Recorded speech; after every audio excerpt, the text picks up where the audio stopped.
with regards to the demon circuit. Okay. Give me 1 second. Handling 2 computers. Okay. And so as a result, as soon as she said the word circuit, I don't know if you can see this, you can probably see this. I have this book that has been on my shelf for ages. And when she talked about circuits, I immediately looked at this book, which is dealing with electrical circuits. And then the thought came to my mind, okay, well, how can I take that subject which she gave and then use the mathematics and the physics as a demo kit to explain the elements of a demon circuit. And that's the direction we'll be going today. So the learning objectives, and we're not going to spend a lot of time on this. This is just to kind of give a brief overview of it. And then God willing, we'll go more in depth on Sunday when we have a little more time to utilize. First thing we're going to address is what exactly is a circuit? And then we'll look at what is a demon circuit. We'll go into the tech to get some basics of what a demon circuit is. And then we'll see, can we find the equivalent of a demon circuit in the Holy Qur'an? Because we have to make that marriage between the supreme wisdom and supreme technology. Then we're going to go into physics, just some basic physics, and use it as a demo kit to allow us to get a better explanation of a demon circuit. And then we're going to use some mathematics to do the same thing. So we're going to find a union or a correspondence between the tech of Dianetics and Holy Qur'an. We're going to use physics and mathematics as a demo kit. And God willing, as we go through all of this, we'll be able to utilize these concepts to gain a knowledge of self. Does that make sense? Yes, sir. Okay. Let's see. Who is iPhone me? Is that you, Sister Anya, on the 2 devices again, or? No, this is Sister Tina. Sister Tina it wouldn't let me in. It wouldn't let you in? It wouldn't let me in via Zoom. Now, why is that? It just kept loading and loading and loading. I tried about 4 times. So that might be it might be your router. Oh, okay. It might be on yours. Okay, so Sister Tina's on 240. And who's iPhone me? Yes, that is me. Okay. Me. All right. So here we go. We'll start with the concept of circuits. Now you have in physics, you have what's called circuit analysis. In that book that I showed you a minute or so ago, here's the definition of what circuit analysis is. It's the analysis of the behavior of an electric current to see how it responds to a given input. So take, for example, you have an electrical wire, and I have a video we're going to use to kind of illustrate this. You have a certain input that you give, and your input for the example we're using. Let's think about an electronic device. Your input would be the battery. Does that make sense? Everyone with me? Mm-hmm, yes. Okay. Your input, yes, your power source is your battery. And your battery, you have voltage, correct? Mm-hmm. Yes, sir. The voltage is the pressure that pushes the current through the wire. Does that make sense? Mm-hmm. Yes, sir. So you have voltage, you have current, and then if the light comes on or the device is working, that in the language of electronics is called power, and that's in the language of wattage. So you have a 45 watt bulb or 60 watt bulb. Does that make sense? Mm-hmm. Yes, sir. Okay. No, sir. Could you explain the wattage again? Sure. When you put a bulb in the ceiling, when you buy the bulb, you look on the package to see what wattage it is. And the wattage will represent the brightness of that bulb. So some bulbs are 45 watts, some are 60 watts. The more wattage, the brighter the bulb. Does that make sense? Yes, sir. Okay. The more wattage you get, the higher the wattage the bulb, the more energy it's going to use. Okay. So in a basic circuit, you have the voltage. You have, and I got a demo kit. I got something that we'll be able to see it. That way we can add some mass to what we're talking about. But this is just the main concept. The battery, the power source is the input. The light bulb, we could say, would be the output. Does that make sense? Y'all with me? Battery is, Huh? I'm just writing this down to draw a picture for myself. So the voltage is first, which goes into the battery. It pushes into the battery, and then the battery pushes into the source. Do you have, I'm going to show you a video to give some mass of this, but I just wanted to give the three terms. The voltage is the pressure that pushes the current through the wire, which makes the light bulb turn on. Okay. So in other words, we have start, change, stop. The battery would be. That's where we're going. Yes, ma'am. You got Okay, it right yes, there. Start, change, stop. Okay. Start, change, stop. So the battery is the start. The change is the wire. And we're stopping at the light bulb. Okay. So for example, can someone go to Surah 24, verse number 35, real quick, if you have it, if you have your Holy Qur'an handy.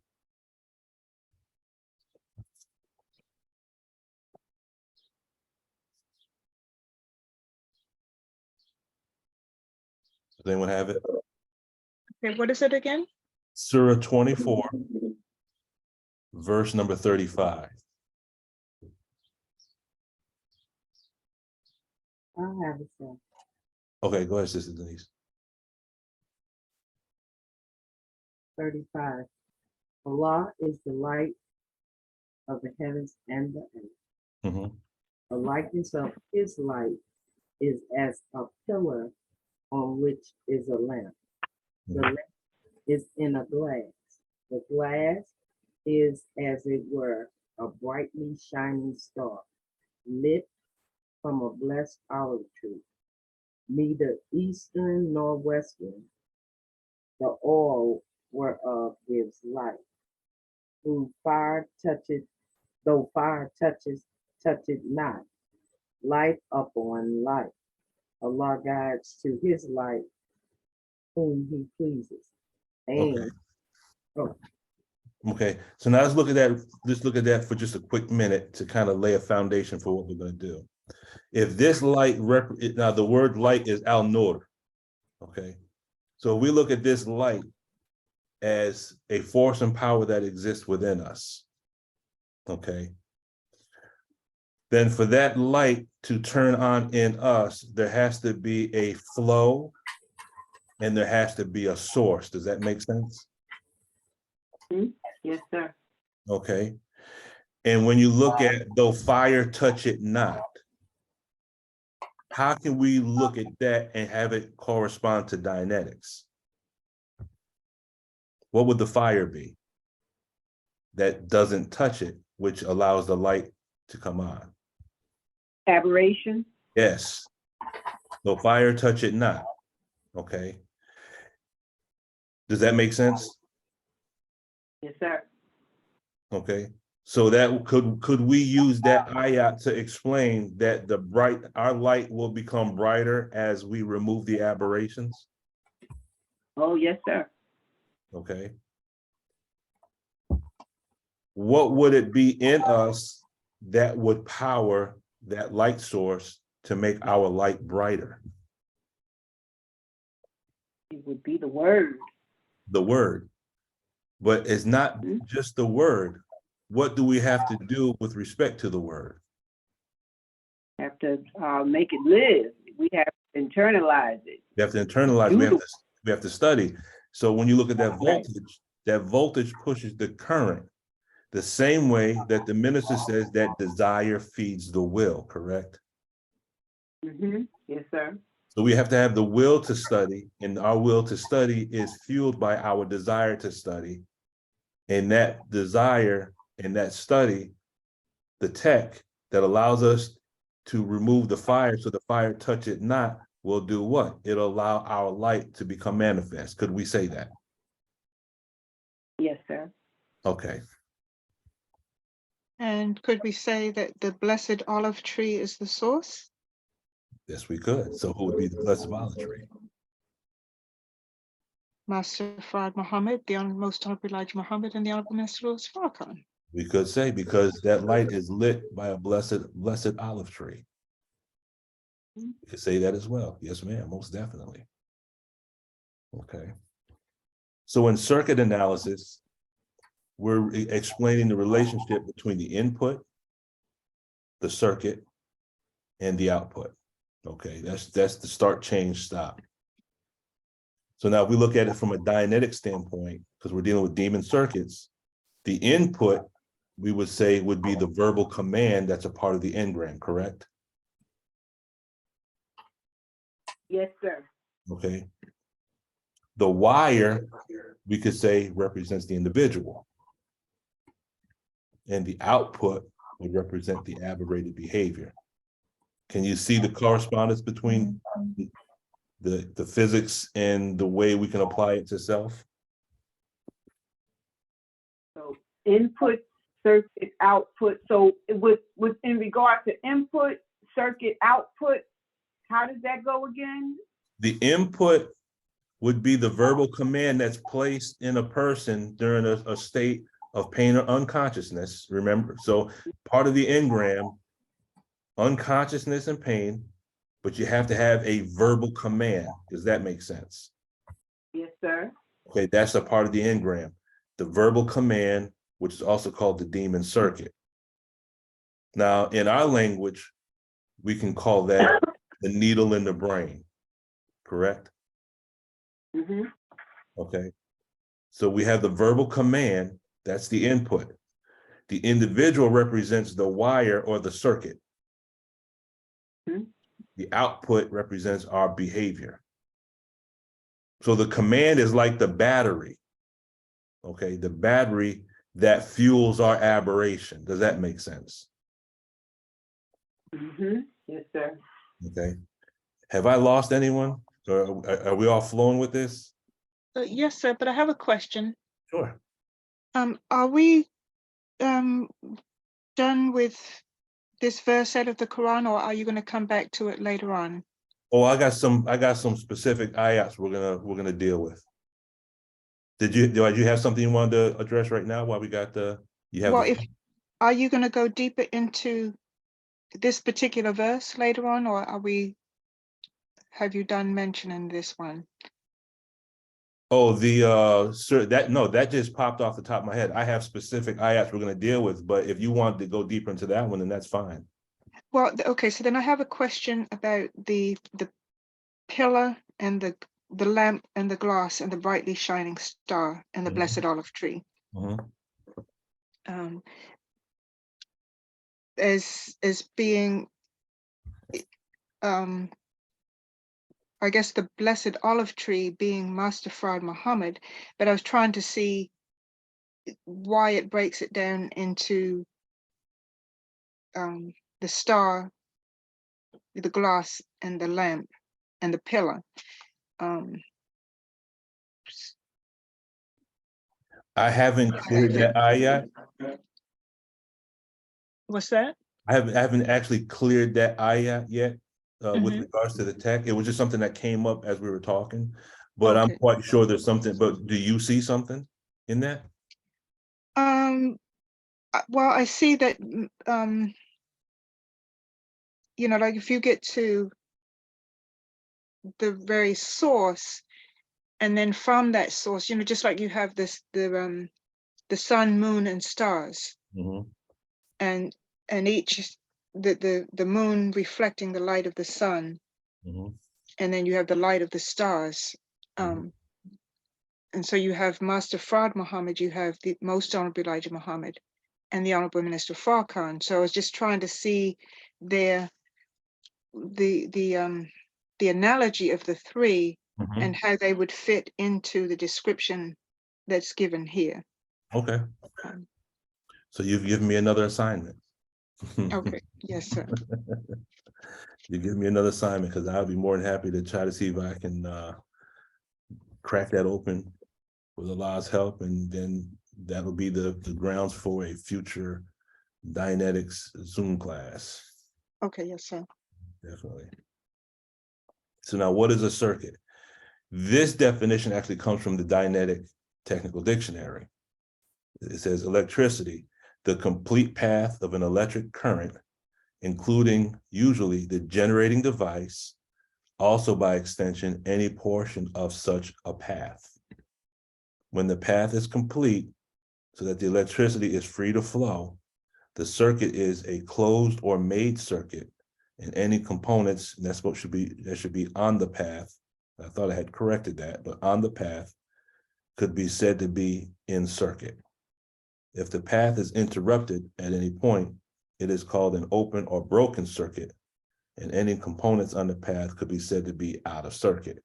Now, this circuit as a demo kit, we could use this to show the path of aberration. We could also use the same demo kit to explain tone scale or rising on the tone scale based on how we look at the circuit. But today we're going to look at the circuit based on this point of representing aberration. So it's a path, okay? It's a path that should be connected on every point. If you open the circuit, like when the lights are off in like right now, the lights are off in this bedroom, it's because the switch has been flipped. So the circuit is open. So the electrons don't flow.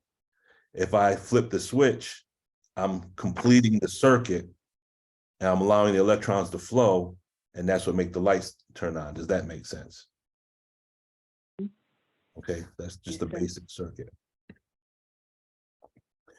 So here's a quick video. Listen carefully to what's being said, and then we're going to make the connection between this diagram and the tech of Dianetics. This is our first demo kit.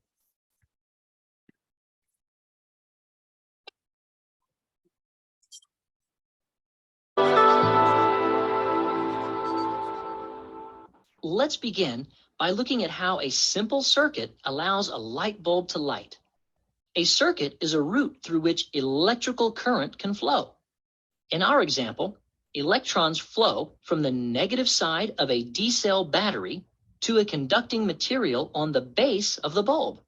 From there, the electrons flow up a wire that is inside the bulb and across the filament, which is the part of the bulb that actually lights. When the electrons go through the filament, some of the electrical energy is changed to heat and light energy. The electrons continue down another small wire inside the bulb to another conductor on the base of the bulb. The electrons finally make their way to the positive side of the battery.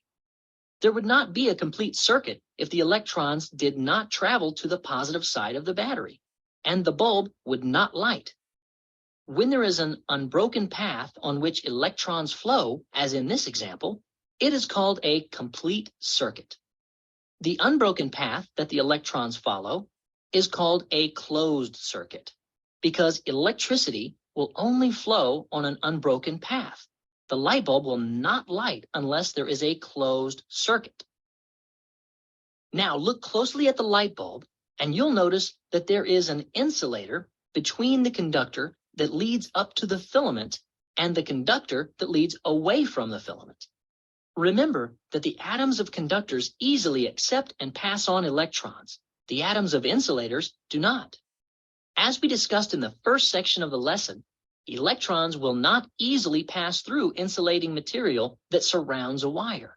If an insulator did not surround a wire carrying a current, it is possible for the electron flow to get directed to another conductor that comes into contact with the circuit. Electricity will follow the path of least resistance. If the electrons take a path short of the complete circuit, it is called a short circuit. Okay, now. Small wire in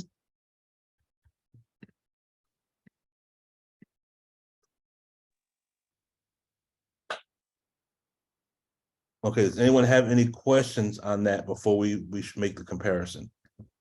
Yes, sir, Brother Lukeman, before you leave the video, is it just me or was anyone else able to see the flow going in either direction? When I looked at it with one thought, I could see the electrons traveling from negative, leaving, and then going into the positive. But then if I looked at it mentally, I could see the flow going the other way. Was that just me?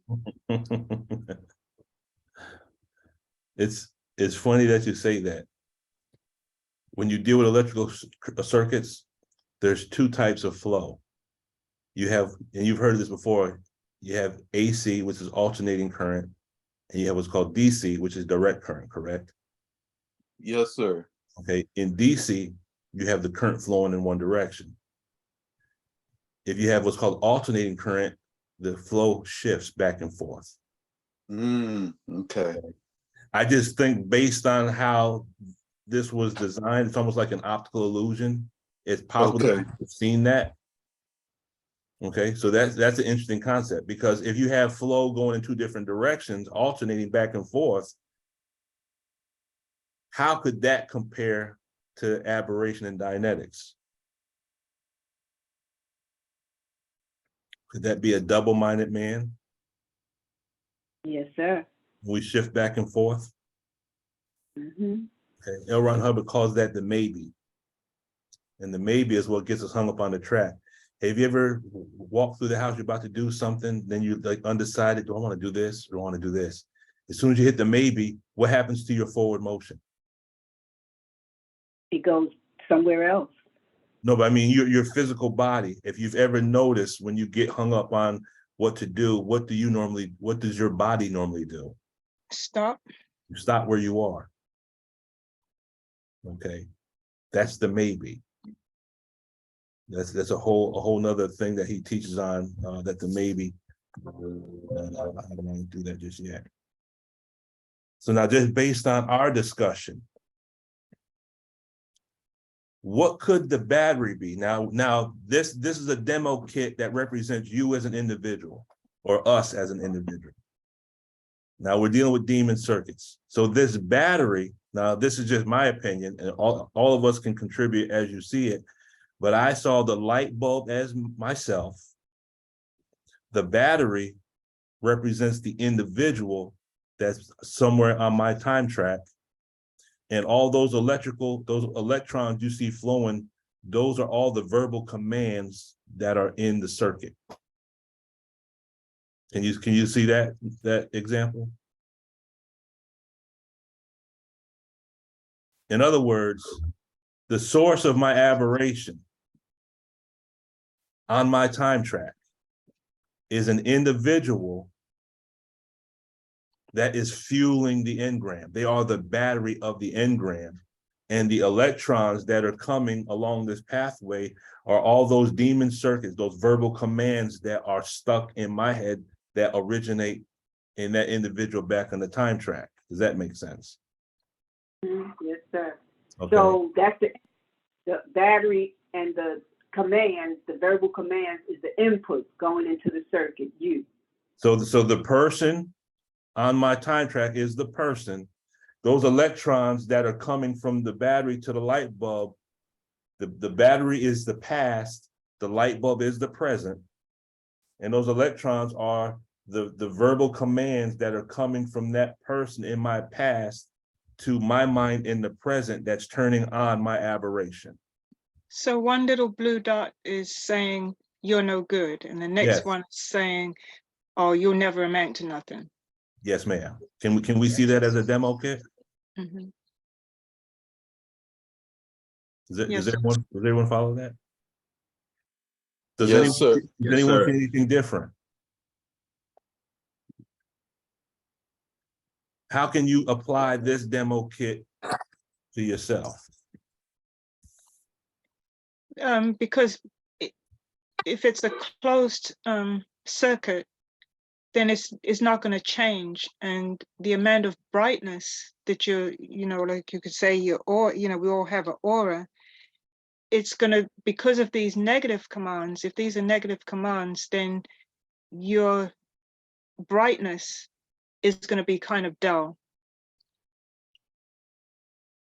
You're giving off energy because it's a closed circuit, so you are giving off some energy, but it's going to be a very low toned energy, and it's going to affect those around you.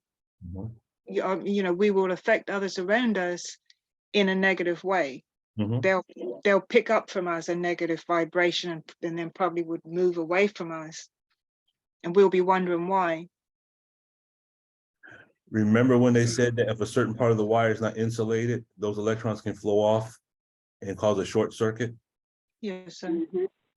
So like what you just said, Sister Ania, if there's a certain part of ourselves that's not insulated, then doesn't our behavior affect someone else? So what happens when we short circuit? We act a fool. Pass on engrams. They what? Pass on engrams. I can't hear you. Go ahead, say again, Brother Timothy. No, I was saying we pass on engrams, so Yeah, people are it's a contagion. Yeah, behavior. contagion by aberration. So if there's a certain part of us that's not insulated, meaning we don't have ourselves under control, then when we get re-stimulated, someone gets near us and they get a jolt, correct? Have you ever jolted someone? Isn't that like a taser? Exactly, but in the language of us, we call it cussing someone out. Oh, that's all. Yeah, so that individual got tased, right? Does that make sense? That's right, you got tased. They caught a flow of our electrons, in other words. Okay. Ooh-wee. So can we see this as a demo kit? Yes, sir. Okay, it makes sense. Okay. So here the wire, this thing keeps fading out. So here, across this the wire is like the time track. The battery is the individual in the past, and the time track is leading to the present. And our aberration is based on the fact that we still have a connection to the past. So that's the complete circuit. Does that make sense? So Brother Lukeman, which one is, so the past is the battery, Yes. and so which one is the present? Is The that light bulb. The light bulb is the present. The light bulb is you. the light bulb is the present? The The battery battery is the is past. Okay. So what is the filament? The filament is the time track. That's the time. That's part of the time track. Mhm. So that wire that goes from the battery to the light bulb, that's the time track from the past to the present. It goes into the light bulb, which is the individual. It turns on the aberration. And the aberration is based on the fact that the light bulb that's in the present is still connected to the past.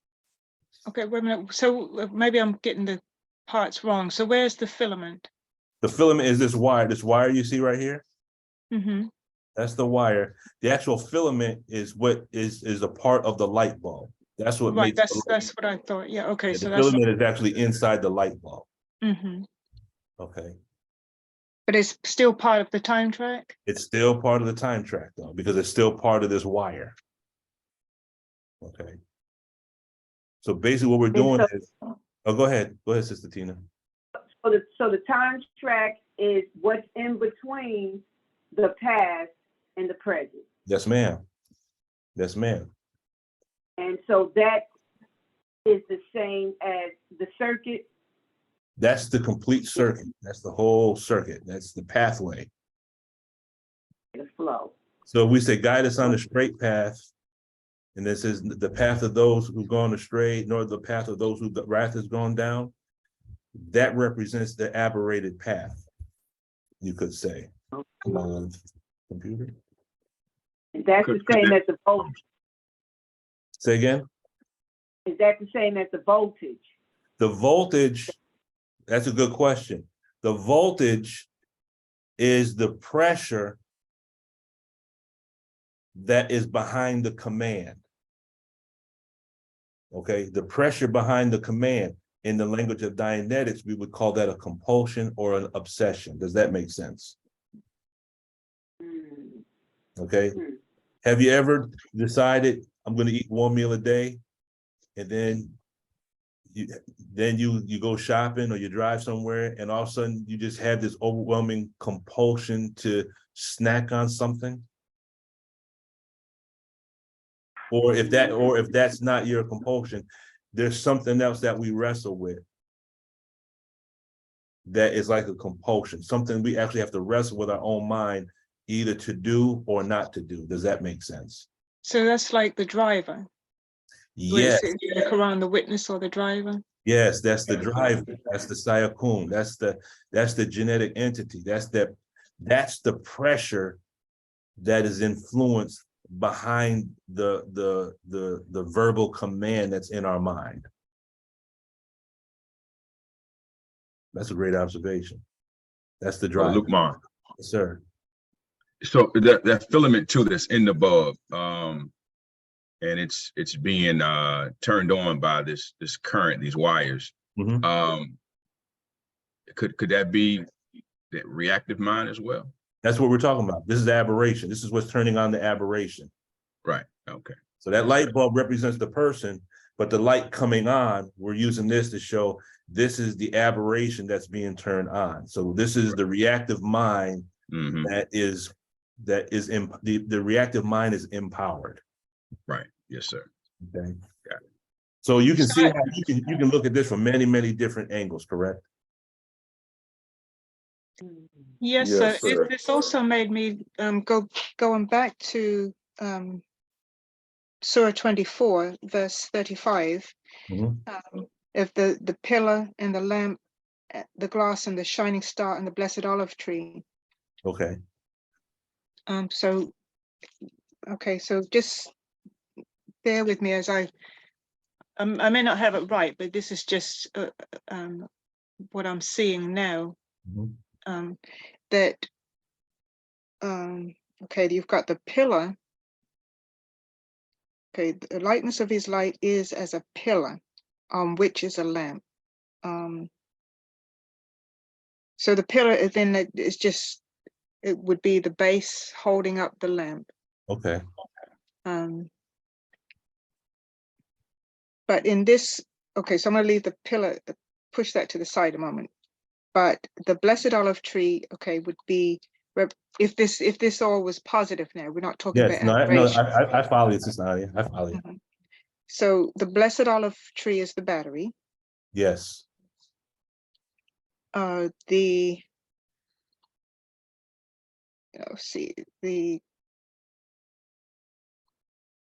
lamp would be this middle part of the like from the base of the Right here? yes, that whole part there would be the lamp itself, which is inside the glass. Yes. So that's the bulb. Okay. The glass is it were a brightly shining star. So when the circuit is closed and everything's flowing, then the bulb, the glass now shines bright. That's the aura. And so you get, a real bright shining light.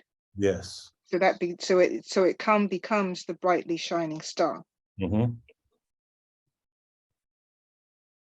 But now, based on that example, which I'm following you, I'm flowing with you 100%. Who would the battery represent in your example? That would represent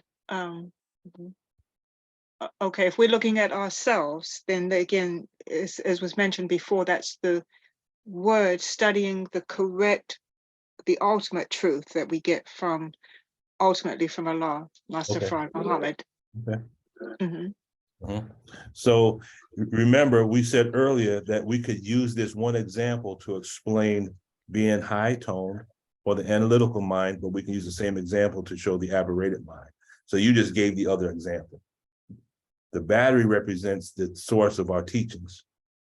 The light bulb represents the individuals that are connected to those teachings. And based on that, that will provide the source or the power that will determine how bright our light is. And that's what you're saying, correct?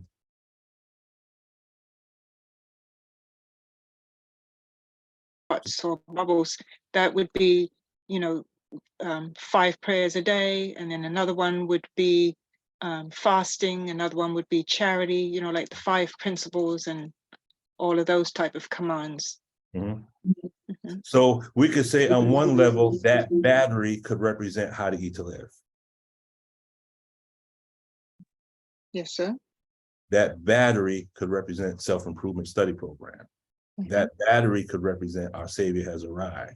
That battery could represent fall of America. Does that make sense? Yes, sir. Okay. Does anyone have any other thoughts before we move forward? Or any questions about this diagram? Is everyone at least seeing something in your own personal life with this demo kit? Yes, sir. Most deaf. Okay. All right. So now let's look at actually what is a demon circuit. So now we're gonna give some definitions that will go to the mass. So what is a demon circuit? He says it's a mental mechanism that's set up by an engram command, which when re-stimulated takes over a portion of the analytical mind and acts as an individual being. Okay. Circuits are heavily charged portions of the analytical mind, which have been captured by the reactive mind and do its bidding, walled off by a charge into separate entities. Now, these separate entities, we could say they're valences, correct? Yes, sir. Okay. They are created by phrases in engrams which contain the word you, such as I have to do all your thinking for you.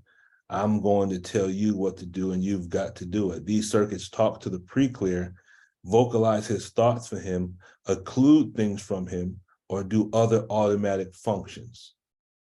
Have we ever, if we were to take time and look at certain points of the time of the day or certain things we've done, can we go back to a point in time where we actually had like a circuit and remember something that came to our mind before we did an action?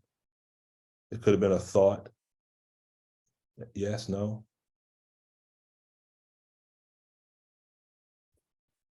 Well, I can hear a pin dropping here. Yes, sir. Again, remember, I can't see your faces, so I can only go off the feedback of actually hearing your responses, since everyone is scared to show the video. Brother Lukman, you said demon circuits include the word you. Yes. Yes. Well, that's what the definition says. The demon circuits, so someone from our past made a statement directed towards the individual. And because it was made at a time of unconsciousness or pain, then the reactive mind will take that statement literally. Okay. So if someone, you know, a lot of us remember either a belt or a switch, and remember what's a verbal command? What's a verbal command that comes to mind on your time track that you remember? Stop You crying. don't listen. Stop crying before I'll give you something to cry for. Okay. I won't do it again. I know you won't. I know you won't do that again. It's gonna hurt me as much as it hurt you. Exactly. So if you look at some of these, we all have these memories. Mhm. And if you look at those verbal commands, how many of them have the word you in it? Mhm. And you better not cry. Yeah. And you better not cry. So now what happens is the reactive mind takes the phrase literally. So no matter how much pain a person goes through, they won't cry. Mm. Because the reactive mind took it literally. So you connect pain of getting the belt or the switch or whatever it is that occurred in your household. The pain is connected to the word don't cry. That's recorded in the reactive mind. Now, reactive mind clicks off, analytical mind clicks on. So no matter how much pain you go through, now you won't cry. Why? Because we have this verbal command that's this program that's like on the computer. We have this malware that's running in the back of the other programs. We have a verbal command that tells us no matter how much pain I'm in, don't cry. Go ahead, Brother Timothy. Yes, sir. That made me think about, because I kind of found one that I have. If I and going back in my memory, you said that. A lot of times I used to get a whooping. My dad would say, "You don't listen," right? So I found, like, looking back through my life, that a lot of times people say, "Are you listening to me?" Because you don't I listen. seem as though, it seems as though I'm not paying attention, and my mind wanders sometimes. So I thought about that, but I did have a question too before you went further. Go ahead, brother. At the end, it says vocalize his thoughts for him, meaning the I guess the circuit, and it occludes things from him or do other automatic functions. I had a question about what is those automatic functions? Okay, remember in the video where it showed the individual, he hypnotized the guy, and whenever he said a certain word, he would take his coat off, and when he said another word, he put his coat on? Yes, sir. Okay, and the individual was unaware that there was a verbal command that was controlling the action, correct? Yes, sir. Okay, so there are certain things in our life that we're not aware of that we do that are the effect based on something that's being done or said in our environment that's producing the behavior. Does that make sense? Okay. Yes, sir. Okay. We're just not aware of it. Mm-hmm. If we were to slow down somehow and become aware of our thoughts and actions, have you ever gotten to a point where you're about to do something or you've done it and you say to yourself, I didn't even want to do that. Why did I even do that? Mm-hmm. We catch it after the fact. We catch it after the fact, correct? Uh-huh. Yes, sir. But if we can become aware, then we can catch it before we do it. Right. So when we're taught, think 5 times before we speak, that might be the way in which to catch the command before we produce the action. Mm. Or if we say, think 5 times before we do, we might be able to catch what is that stimulus, because L. Ron Hubbard is adamant on the stimulus response. Much of what we say or much of what we do, and I think we've encountered this. Have you ever been at work and there's been a conversation and you or I, you just blurt out something, and after you blurt out, you say to yourself, I know damn well I'm not supposed to be speaking like that. Or am I the only one that does it? I guess I'm the only one that does it. You're going solo, Brother Luke. I'm flying solo. I'm all by myself, huh? I'm the only aberrated one in the class today. Everyone else is no, clear. sir, not at all. Everyone is clear. You know, I'll finish the class today. I'll go back into my coursework, and all y'all will grab your baby planes and go back to the mothership. Is that what it is? Oh, sir, not happening here. Yeah. Okay, but y'all understand what I'm saying, though, right? Yes, sir. After Absolutely. we say it, we say, man, I shouldn't have said that. Okay, go ahead, Brother Wadu. Well, on the first point, you just are stronger. I won't speak for the rest of the class, but you're stronger than me to be able to speak the truth in the face of the opposition. But my question was, does the command have to necessarily come from a direct affliction of pain from a whipping or what have you, or can it just be a general sense? Because I can remember in the 3rd grade, my mother came to a parent-teacher conference, and the teacher told her that I talked too much during class time. And I didn't really remember doing that, but that's what the teacher told my mother. And I can recall that I was so afraid of the outcome of what would happen to me, because my mother would be upset that she got that report from the teacher, that later on, when moments that I should speak up for myself came, I would be silent. And that still continues somewhat to the present time. So my mother didn't give me a whooping for that, but just the aura of what might happen because she heard that about me from a teacher, a white teacher, could that now have the same effect as the physical whooping would have had? Well, could we say that your fear of what could possibly happen was an enforced ARC that produced an inhibited ARC? Okay. Meaning your fear was the enforcement that inhibited what takes place now. So in the language of Dianetics, if I remember correctly, it's called an ARC break. So I would say, yes, it is possible. It is possible. Yes, sir. Thank you. So on that level, if we're going based on an engram being unconsciousness and pain, then based on the tech and based on how you explain it, I wouldn't say that necessarily is an engram. I would say that could be a key-in or a lock, which means there's something else under the surface. Does that make sense? Yes, sir. Okay, so the fact that you don't speak up, now, is that something you're saying that still occurs? It does. It does. Okay, so now you've located perhaps a lock or quite possibly a key-in.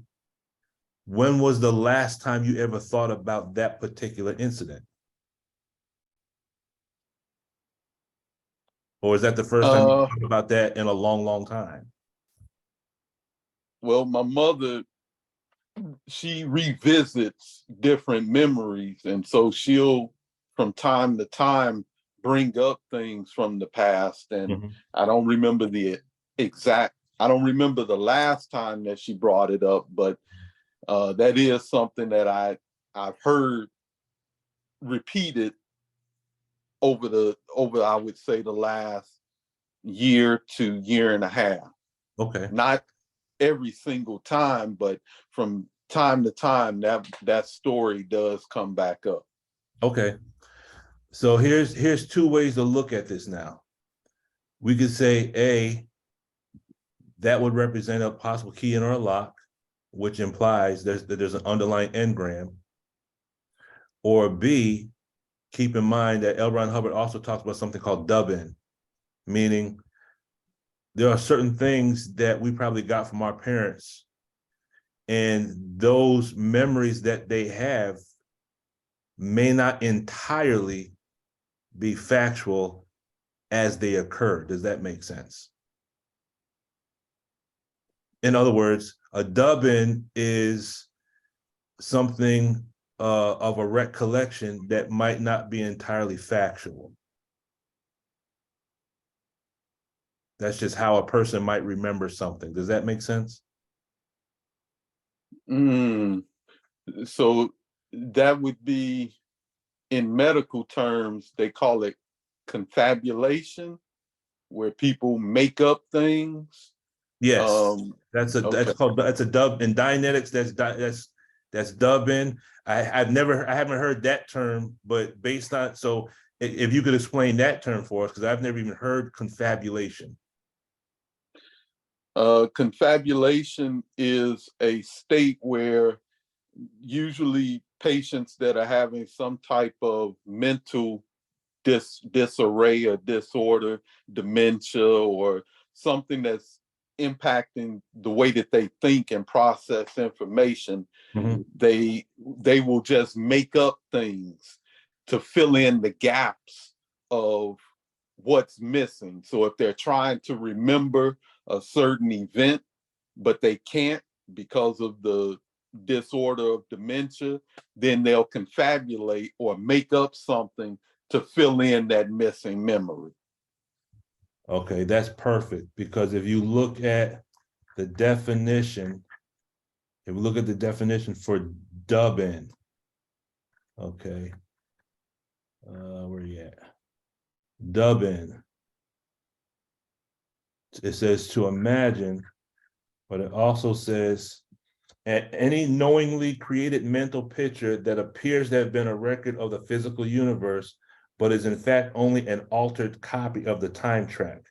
The term comes from the motion picture industry, where it means recording dialogue and various sounds and then integrating them into the film after it has been shot. And I remember someplace else where he talks about filling in the gaps. Okay. Information to fill in the gaps. So what you're saying, as far as confabulation from the medical field, that to me is the equivalent of the dubbing with regards to the tech. Yes, sir. And that's also part of some of our aberrations, because we remember things a certain way, but when we actually go through processing, I've seen this happen. An individual might be going through an example on their time track, and they might say it a certain way, and then they say, oh, wait a minute, no, it wasn't Uncle so-and-so, it was so-and-so. So their whole life, they thought it was one person, and then come to find out it wasn't even that person. Or they'll say, oh no, he didn't say that, he said this. So the whole time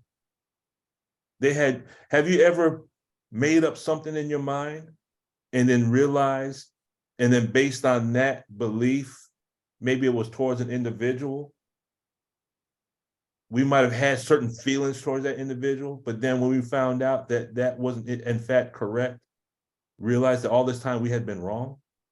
Yes, sir. Yes, sir.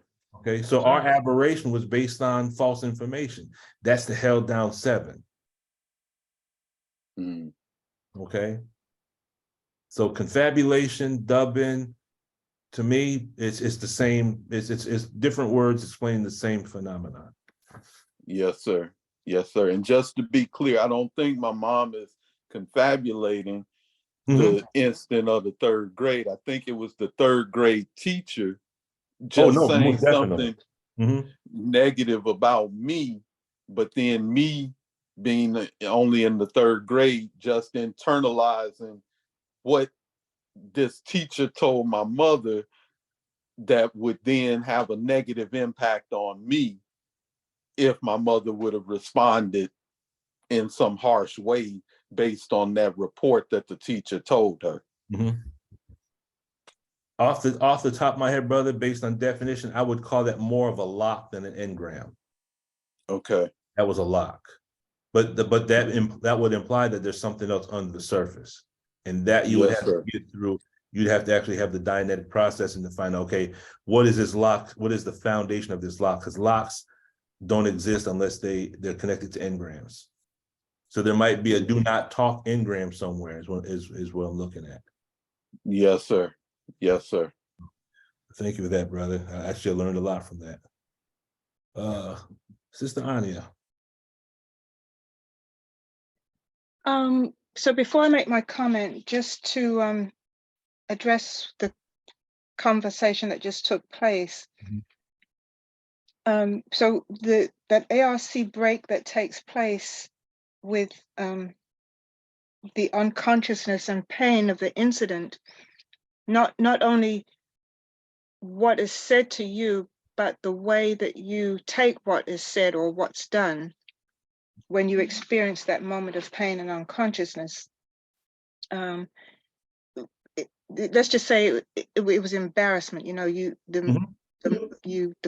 it was like more of an emotional pain because you were embarrassed, and the way that you think of yourself at the time that it happens, that does that become then an engram, or is that more of a lock and a secondary? If you look at what the elements of a facsimile are composed of, the facsimile is the perceptics, any speculation, and any conclusions that you make. And remember, the engrams are composed of these facsimiles. Okay, so the main thing is understanding the engram is the unconsciousness and the pain. So there's an element of unconsciousness. The lock is dealing with something that takes place that you're conscious of. So your analytical mind is still there, basically. The engram is recorded during the time that the analytical mind has clicked off and the reactive mind is clicked on. Does that make sense? Okay, So whatever is said, if it's said during the time that your analytical mind is intact, that would be the lock or the key in. Okay, so more of something like somebody says something and it hurts your feelings. That's a and it becomes a lock. lock. That's a Okay. lock. But that lock, remember, we looked at the iceberg. When you look at an iceberg, the smallest portion of the iceberg is what's above the surface. Those represent the locks. But the locks can't exist unless there's what? Unless there's something under the surface. That's the end. Okay. So if someone, and I go through it to this day. Certain things might be said and done, and it kind of rubs me the wrong way. And for a split second, I got to kind of shake myself out of it because I catch myself almost going back down the time track. And I have to say to myself, okay, what is that? But if it's based on the engram, I can't get to the root of it because in order to get to the root of it, that has to be processing. It's just that we have to try to see if we can pick up an awareness. When our vibe starts to change, we might be able to kind of catch it before it is, until we get re-stimulated. Does that make sense? Become more aware when we start to see, because on a certain level, I can kind of catch myself when certain things are said and done, and I see myself going in a certain direction. Sometimes I can catch it, sometimes I can't. That's not the engram. That's just, okay, I'm aware that there's something there. That awareness is what's going to save us. Okay. Is there anything else? Yes, so the comment I wanted to make was in dealing with the demon circuit. And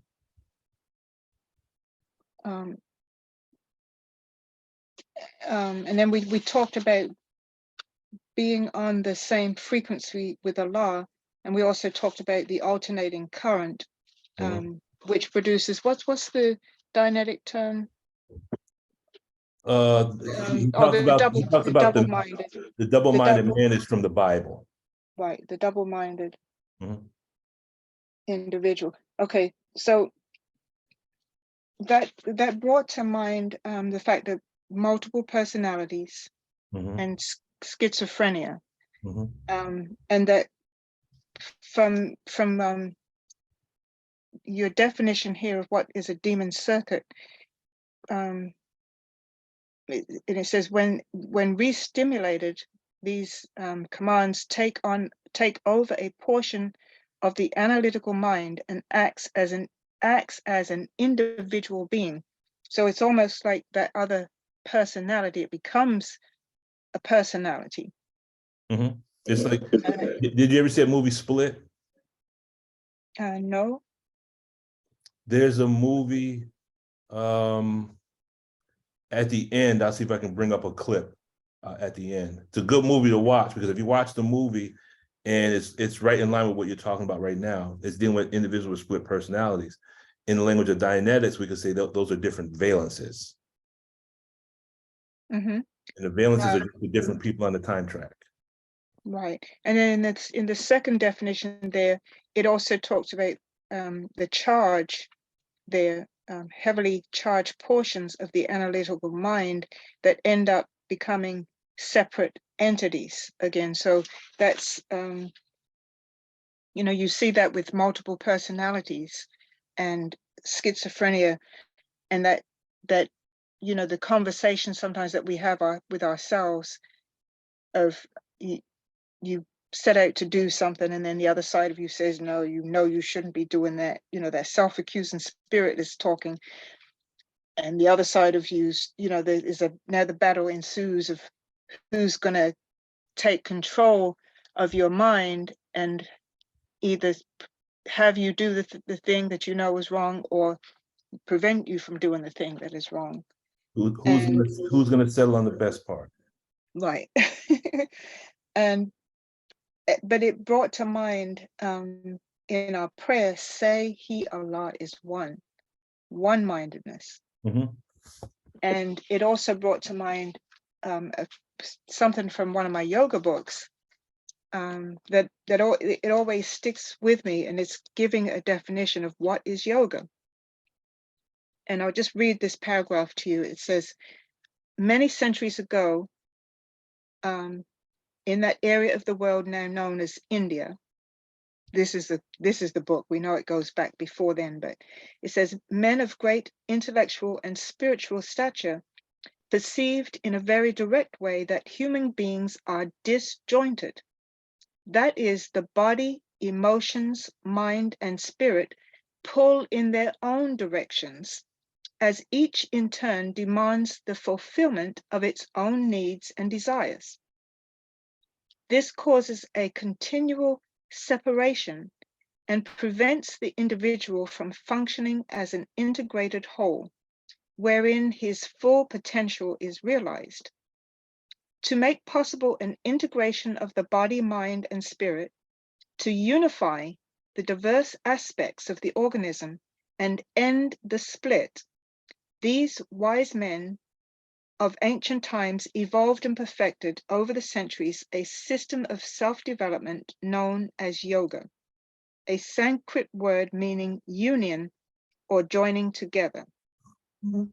And then it goes on to describe the different types of yoga, meditation, physical, and there's different types of yoga. Those are the main two that we're familiar with, but they all have that same objective in mind, is to bring bring us the individual back into an integrated whole. That's what made me this whole discussion made me think of that. And then what is that demon circuit? And that's that split. So I'd be interested to see the movie. So. Just remind me at the very end. I think the clip, it might be 2 minutes long. I'll pull up the clip so we can see it. Okay. All right. Let's see. Okay, another definition. A pre-clear with control circuits is hard to audit, as these circuits conduct themselves as interior entities, which take the pre-clear out of the auditor's hands. A bona fide demon is one who gives thoughts, voices, or echoes voice or echoes the spoken word interiorly, or who gives all sorts of complicated advice like a real live voice exteriorly.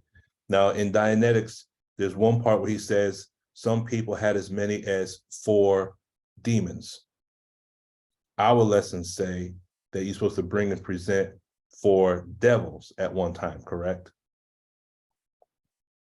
So we have a union between the Dianetics, the 4 demons, and our Supreme Wisdom lesson where it talks about 4 devils. Now here's where we find the equivalent of the demon circuit in the Holy Qur'an. Okay, everyone with me so far? Yes, sir. Allah says in the Holy Qur'an, and we have revealed the book to the explaining all things and a guidance and a mercy and good news for those who submit. This is one of the primary ayats we stand on, showing that anything that exists that is of truth, if we do our due diligence in studying, we will find it in the Holy Qur'an. There's another ayat that says, and certainly we have made the word to have many connections for their sake, so that they may be mindful. Okay, so what is meant by having many connections? Well, in Arabic, the word connection it comes from the root word, which is wasal, wasal. It means to unite, join, or link. It means combination, to transmit, transfer, or convey. Oh, let me go back one. So when we look at this ayat, the one ayat tells us that he's given us a book explaining all things. And then this ayat tells us that we have made the word to have many connections. So in my humble opinion, just based on what I've been able to study and learn, based on what we're taught in the teachings, that we can take this Holy Quran and not only will it explain to us or give us a knowledge of all things, but as we study the scriptures and the metaphors and the similes and allegories that Allah has given us in the Holy Quran, along with what we have been given through the teaching of the Most High Elijah Muhammad and Yahweh Minister Farrakhan, that it'll give us enough information that we can go into the Holy Quran and we can begin to make other connections with other concepts. Does that make sense?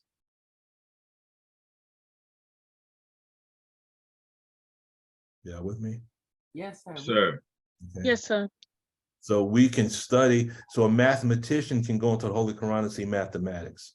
A doctor can go into the Holy Quran and see medicine. A individual that studies astronomy can go into the Holy Quran and find principles of the stars or cosmology. The Holy Quran is like a book full of formulae, and based on our individual point of view, we can go into the teachings in the scripture and we can see that and make the connections based on the direction in which our heart goes as far as what we have a desire to learn. Does that make sense? Yes, sir. Okay. Yes, sir. So the Holy Quran, Allah is taking one book and is transferring or conveying information that allows us to gain a knowledge of all things. Does that make sense? Yes. So demon circuits and the whispering devil. Here's the ayats that correspond. Now I'm going to give us the ayats. We'll hit it for a split second, but God willing, Sunday, we're going to go more in depth in showing the comparison. Today, I just wanted to give us like a preview, hopefully, of what will come on Sunday. Allah says in the Holy Quran, but the devil made an evil suggestion to them, that he might make manifest to them that which had been hidden from them of their shame. He said, your Lord has forbidden you this tree, lest you become angels or become of the immortals. So in this instance, the term evil suggestion would correspond to the demon circuit. Does that make sense? Y'all with me? Yes, sir. Okay. So just briefly, if you look at this ayat, the evil suggestion that might make manifest to them that which was hidden, could we not say that the demon circuit is what is manifested that shows us the root or the basic of the engram? Does that make sense? That's not the third party to you, is it? Could you say that again? Okay. So the devil made an evil suggestion. The evil suggestion is the demon circuit, that he might manifest to them that which had been hidden from them of their shame. What's the hidden part? The hidden part is the engram, but when you can find the demon circuit, you can find the verbal command, that brings you to the individual, and then that will bring you to the engram, that which is hidden. Does that make sense? So in auditing, when you have what's called an occluded case, if you can't make any movement on the time track, you try to find a command or a statement or something that was said. And then when you can find what was said, you might be able to find the person who said it. And if you can find what was said and the person who said it, and you can pinpoint where it was said, you've collected enough attention units that you might be able to click into that engram that was hidden from view. Does that make sense?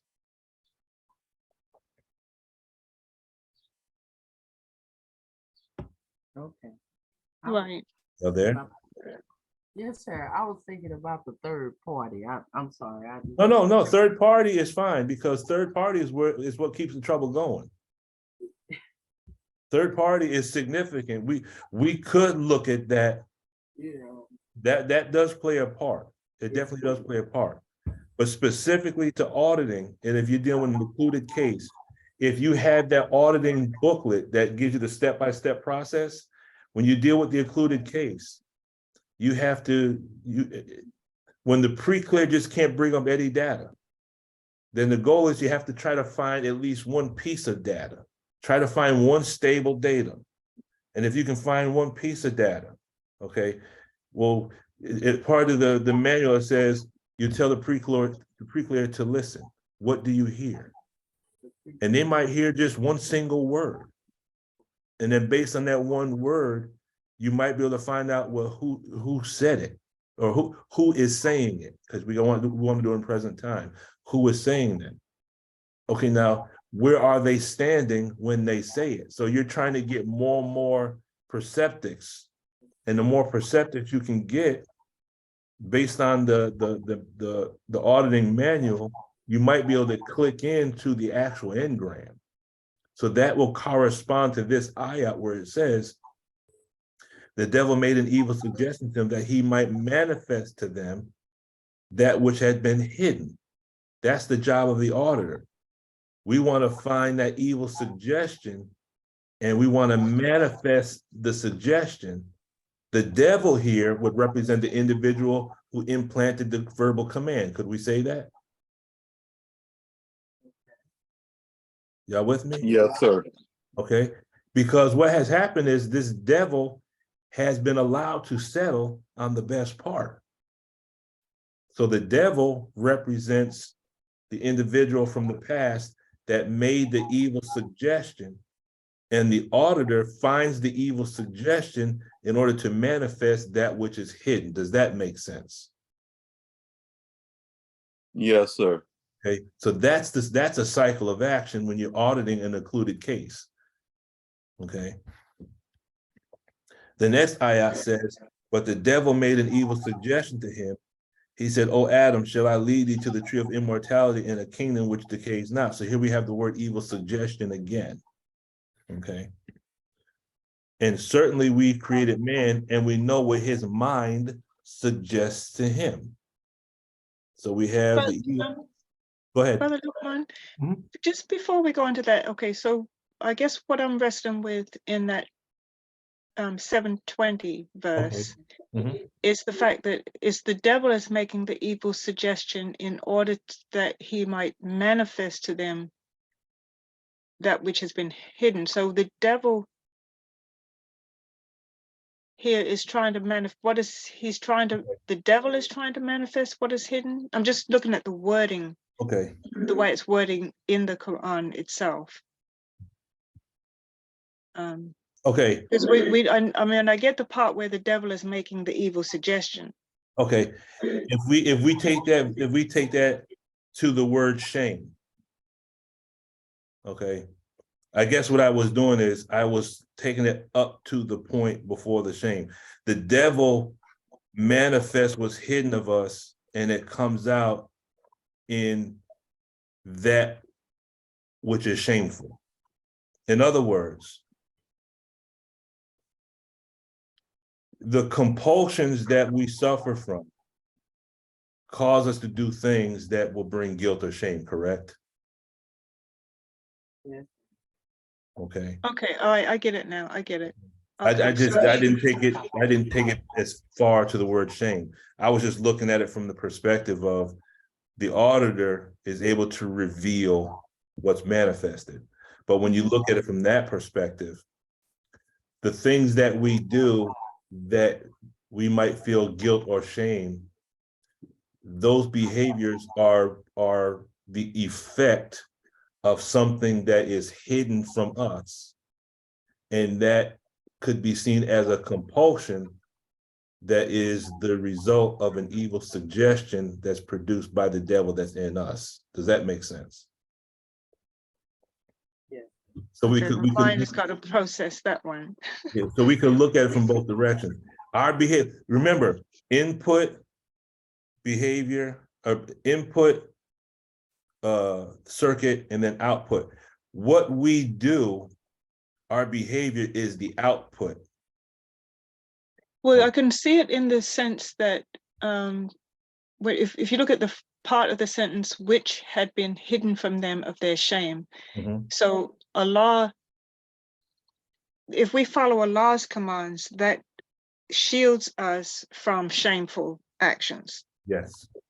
But the devil comes along and makes an evil suggestion to manifest those shameful actions in us. In other words, causes us to go along with doing shameful acts as if, and without consequence. So now we, it's like, who cares? We have a who cares attitude.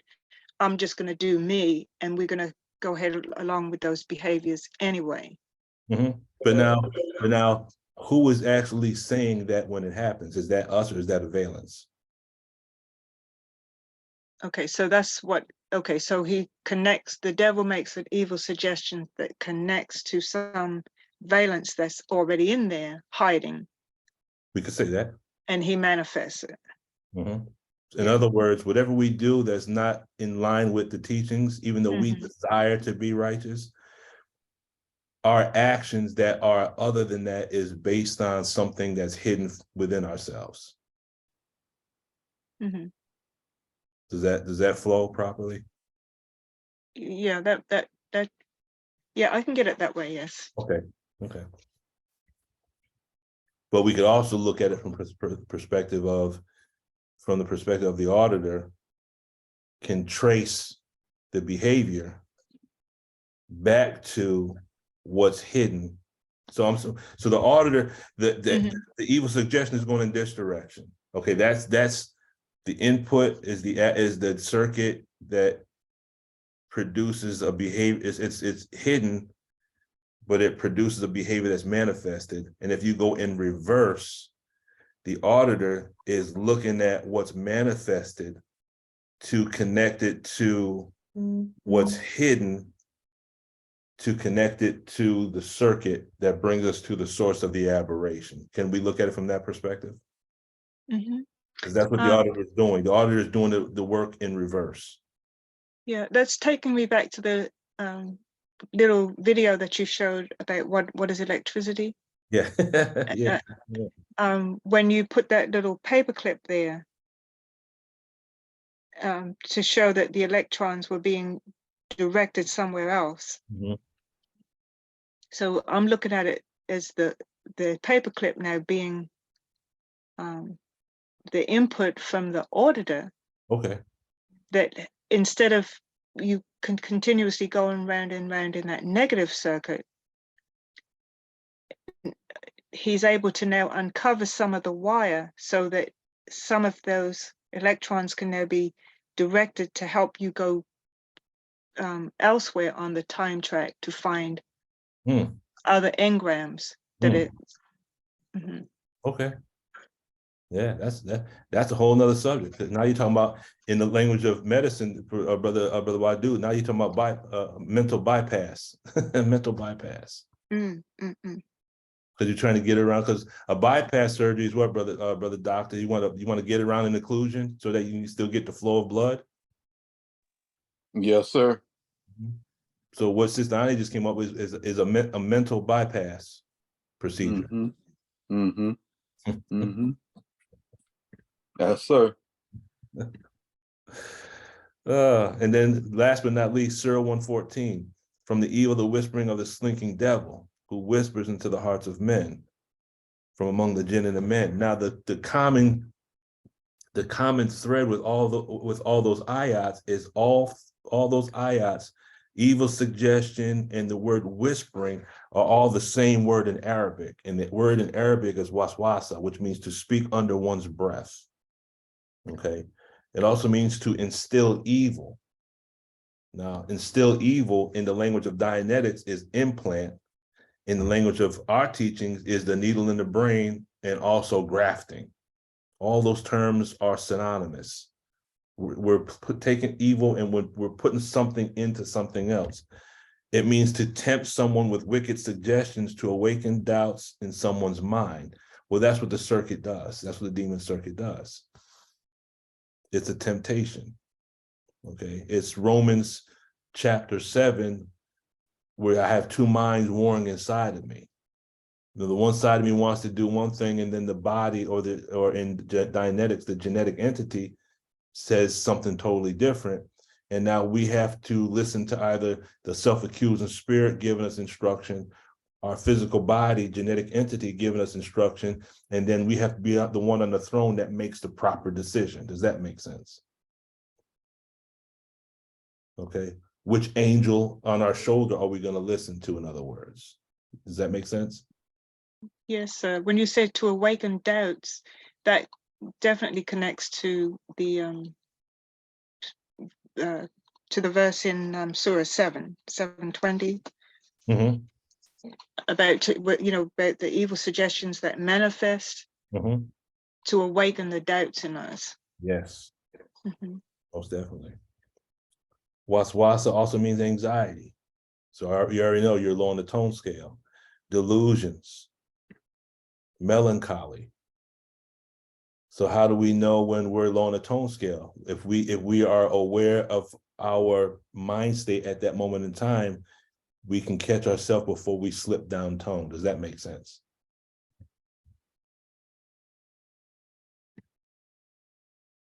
Now, because of the time, it's almost 12:30. I'll save this portion for another time. I was going to show how we can use math also as a demo kit to explain aberration, but I'll do that at another time.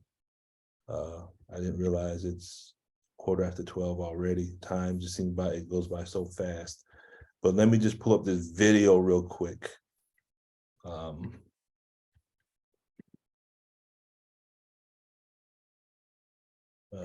With dealing with the split personalities.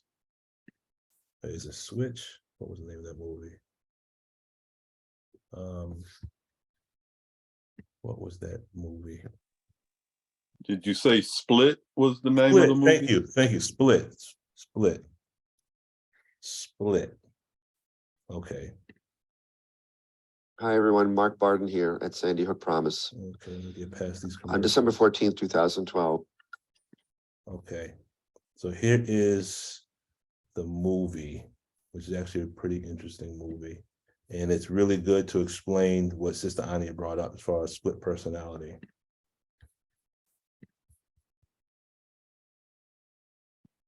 Can you see my screen?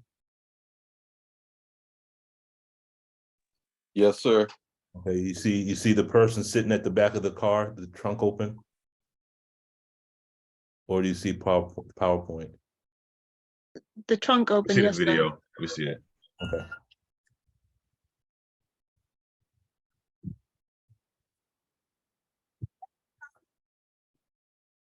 There's no audio. You don't, can anyone hear it? No. No, No. sir. No, sir. Oh, that's odd, because I hear it just fine. Wait a minute.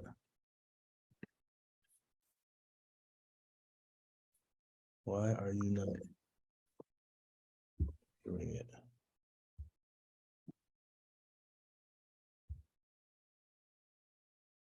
Hmm.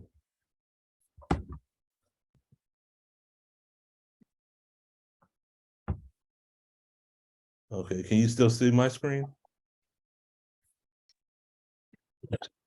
No, sir. I think you have the wrong. Okay, why is this act? Okay, let me go here. Let me do this.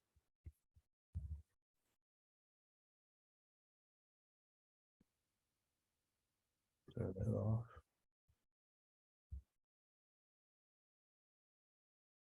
Share screen. Okay. Can you see my screen?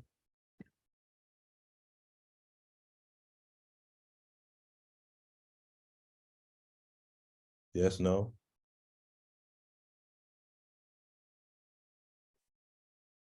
Can you see my screen? Yes, sir. It said, pardon me, sir, I think you have the wrong car. Okay. I mean, I see the words underneath. You're not saying anything. You can't hear the sound though? No, Okay, let me do something else real quick. Let me see if I can find a different, it might be the video. Try one of the let's see, let me go. It shows a working symbol. Is it on mute where the words are just telling you what they say, but it's not Okay, let me try this. actually Try something different.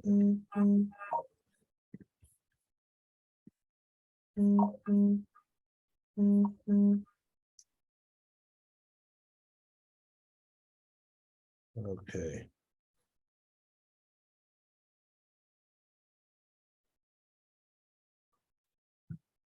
Can you hear the sound now?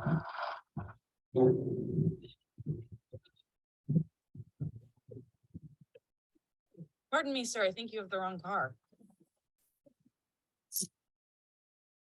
Can you hear the sound? yes, sir. Yeah, Okay. you heard that. You've emailed for an appointment 2 days in a row. Tell me what's going on. I've never seen a case like this before. 23 identities live in Kevin's body. Did something happen?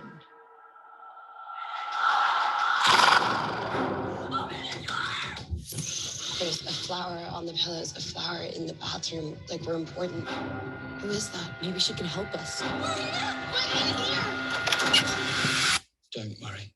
He knows what you're here for. He's not allowed to touch you. He knows that. My name's Hedwig. I have red socks. How old are you? 9. The human brain is the most complex object in the universe. The only way we're gonna get Aren't you the clever one? Hedwig, can you help us? Okay. I have a window in my room. Maybe you could show us. Oh, that's here. Now it's closed. Now it's open. Did you think it was a real window? So you could leave? An individual with multiple personalities can change their body chemistry with their thoughts. Someone's coming for you. And when he unlocks the potential of his brain, There is no limit to what he can become. the next every night, you will be in the presence of something greater. The world will understand that the beast is real.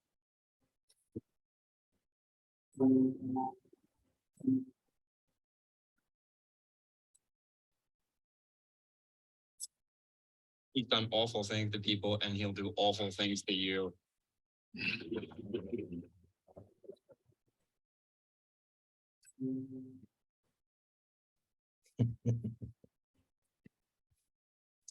Yet again, they put the information right in the movies. Any Wow. last comments about that or cognitions or anything? You say the personality is split. It's split. You better split it again and then split it. Then they talk about unlocking the full potential of the brain. That's one thing they said. And they said another thing, where the state of the mind can affect the chemistry or the condition of the body. Yeah, I was just thinking about my sister saying all of us got at least 12 personalities. That's like, But you know what? I think Sister Ava said the same thing. yeah, that's who I said. I didn't hear. Yeah.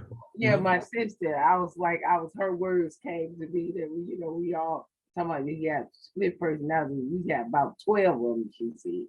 Mm-hmm. I said, wow. Mm-hmm. Yeah, we have different personalities. And then there's one that if we could tap into that one, it would blow everything else out of the sky. We would just become that individual who, you know, because ask yourself the question, if you look at all the different personalities, which one is really us? How many of us have actually been face to face with the real you? That's an interesting question. We might not even know who we really look like.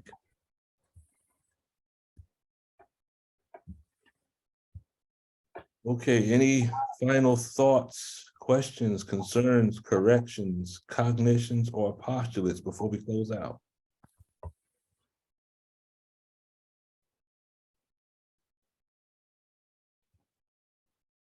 No final words? Going once? Going twice? Yes, sir. I had a game from this class that connected from the last class where we talked of Allah, God being everywhere at one time.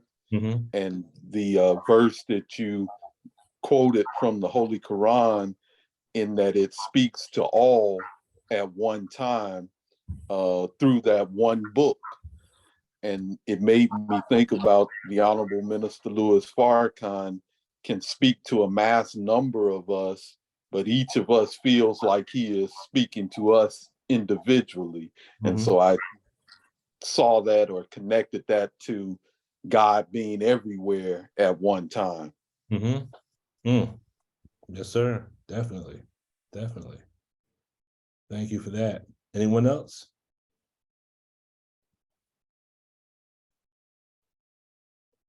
All right, inshallah, we'll go in more depth on Sunday. I'll take the same concept and see if we can dig a little deeper, make some more connections, and then see if we can actually make some connection with our supreme wisdom and whatnot.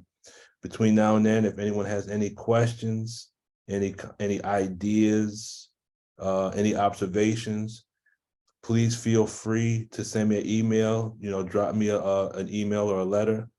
And that way, if you know, we'll take whatever's relevant and incorporate it, because your postulate, again, whatever comes to your mind may be given to you as a blessing to help unlock, you know, the thing that's keeping someone else's mind occluded.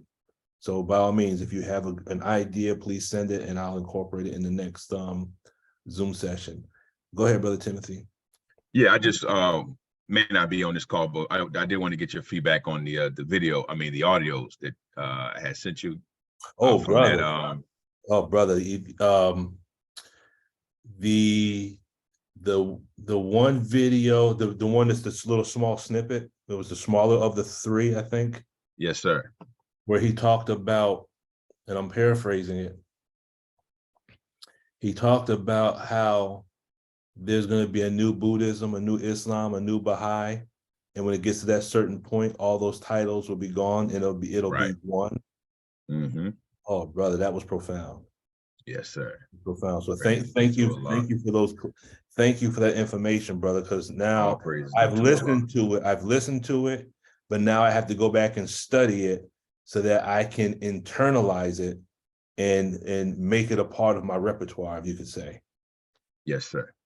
Because in order for that to happen for us, I think if you go to what the Most Honorable Elijah Muhammad teaches on page 90, he might say, okay, he said that, I think he said there'll be a new Zoroastrianism, a new Baha'i, a new Buddhism.